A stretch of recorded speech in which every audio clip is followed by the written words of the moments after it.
Resume don'ts. Don't write too much. Have some white space. Don't omit relevant information like graduation college, current city, current job.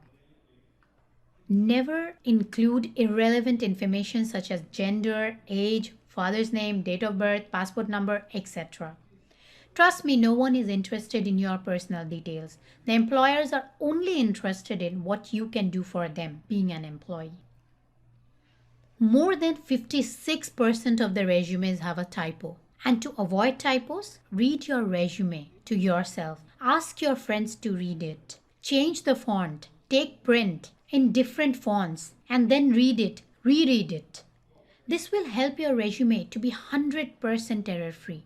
Always remember that this is a zero error zone. Even one tiny typo can create a rejection, no matter how good or how well formatted your resume is. Never ever lie in your resume.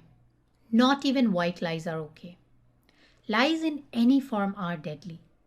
You will always be scared about those lines. Even if you pass the interview, you will be fired anytime if the employer gets to know about the lie.